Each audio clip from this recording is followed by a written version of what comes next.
Assalamualaikum warahmatullahi wabarakatuh. Selamat pagi anak-anak hebat. Bertemu kembali dengan Ibu Anggit Ariskasari. Hari ini kita akan membahas mengenai makna proklamasi kemerdekaan.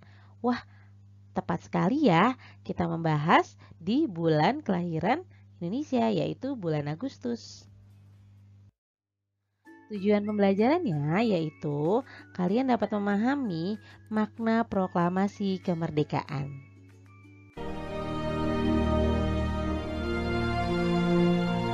Proklamasi. Kami, bangsa Indonesia, dengan ini menyatakan kemerdekaan Indonesia. Hal-hal yang mengenai pemindahan kekuasaan dan lain-lain diselenggarakan dengan cara saksama dan dalam tempo yang sesingkat-singkatnya. Jakarta, 17 Agustus 1945, atas nama bangsa Indonesia, Soekarno Hatta.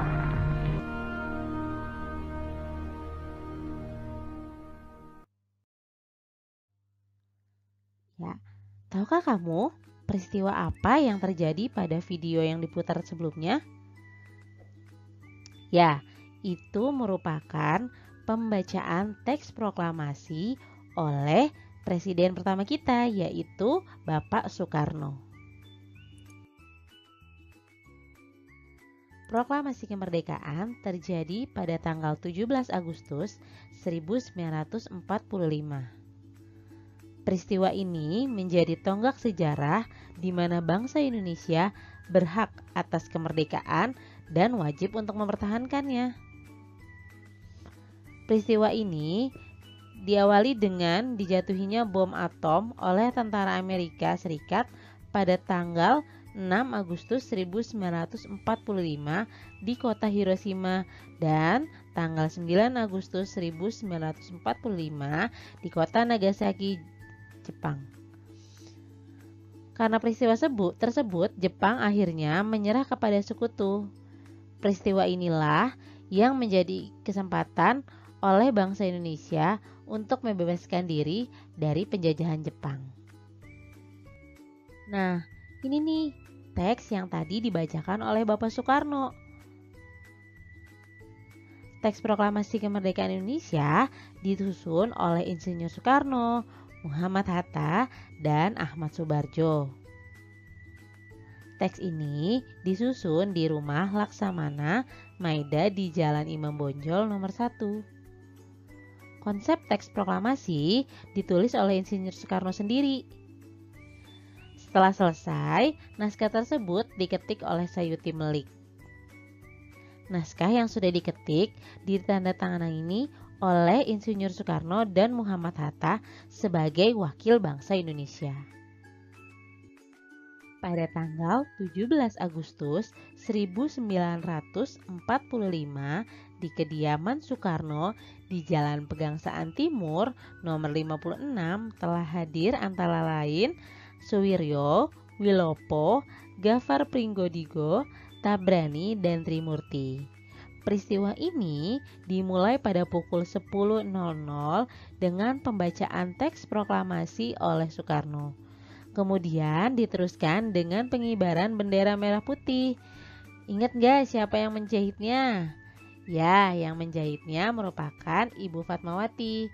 Bendera tersebut dikibarkan oleh Latif Hendra Diningrat dan S. Suhud.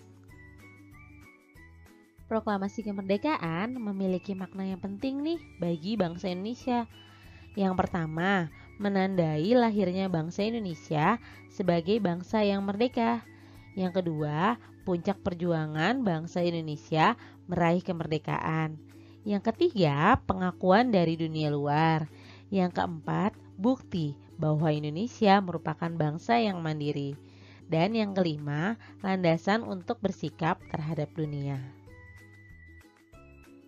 Makna yang pertama, menandai lahirnya bangsa Indonesia sebagai bangsa yang merdeka dengan peristiwa proklamasi kemerdekaan pada 17 Agustus 1945 sebagai pernyataan atas kemerdekaan bangsa Indonesia dan menandai kelahiran negara Indonesia. Terus makna keduanya, puncak perjuangan bangsa Indonesia meraih kemerdekaan. Sebelum merdeka, bangsa Indonesia dijajah bangsa asing dengan kurun waktu yang cukup lama. Perjuangan melepaskan diri dari penjajahan ini sudah berlangsung sejak lama. Peristiwa ini menjadi puncak perjuangan, yaitu terbebas dari penjajahan bangsa asing. Yang ketiga, bukti bahwa Indonesia merupakan bangsa yang mandiri. Kemerdekaan Indonesia merupakan murni hasil perjuangan, bukan hasil pemberian bangsa asing. Proklamasi kemerdekaan Indonesia membuktikan keberhasilan bangsa Indonesia mengusir penjajah. Dan proklamasi kemerdekaan berarti mendapat pengakuan dari dunia luar. Sebelum proklamasi, Indonesia dikenal sebagai negara jajahan bangsa asing. Pembacaan teks proklamasi menjadi pengumuman ke dunia bahwa Indonesia telah merdeka. Keadaan ini diikuti dengan pengakuan dari negara lain. Negara yang pertama mengakuinya adalah Mesir, yang diikuti oleh negara Suriah, Irak, Lebanon, Yaman, Saudi Arabia, dan Afghanistan.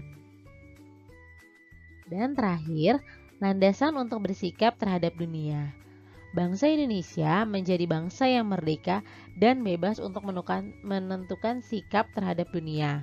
Tidak ada lagi bangsa asing yang dapat memaksakan kehendaknya kepada bangsa Indonesia. Bahkan, Indonesia menjadi salah satu penggagas dari gerakan non-blok, di mana Indonesia tidak memihak antara negara yang berada di blok barat ataupun di blok timur.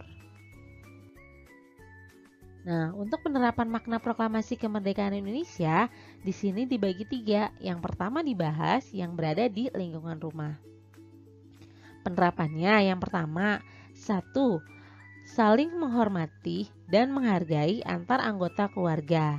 2. Bangga memakai barang buatan dalam negeri. Yang ketiga, mengerjakan kegiatan bersama dengan anggota keluarga. Yang keempat, mengembangkan hidup rukun dalam keluarga. Dan terakhir, rajin membantu orang tua. Yang selanjutnya untuk di lingkungan sekolah, yang pertama, mengisi kemerdekaan dengan giat belajar. Kedua, mengikuti upacara bendera dengan tertib dan hikmat. Yang ketiga, mengikuti kegiatan pramuka di sekolah. Yang keempat, toleransi dengan teman yang berbeda suku dan agama. Dan terakhir, mengamalkan Undang-Undang Dasar 1945 untuk mengenang perjuangan para tokoh dalam merumuskan Undang-Undang Dasar tersebut. Dan terakhir, penerapan di lingkungan masyarakat. Yang pertama, kerjasama dalam mempersiapkan peringatan proklamasi kemerdekaan Indonesia. Yang kedua, bersatu menjaga kerukunan bangsa. Yang ketiga, mengutamakan kepentingan bersama daripada kepentingan pribadi. Yang keempat, mendukung pemerintah dalam melaksanakan pembangunan nasional. Dan yang terakhir, mengembangkan sikap saling menghormati dan menghargai antar masyarakat Indonesia. Itu tadi materi sudah Bu Anggit sampaikan mengenai makna dan penerapan proklamasi kemerdekaan Indonesia. Semoga materi yang Bu Anggit sampaikan dapat bermanfaat dan membantu kalian dalam memahami pembelajaran selama PJJ. Tetap semangat ya mengikuti PJJ-nya. Salam sehat. Wassalamualaikum warahmatullahi wabarakatuh.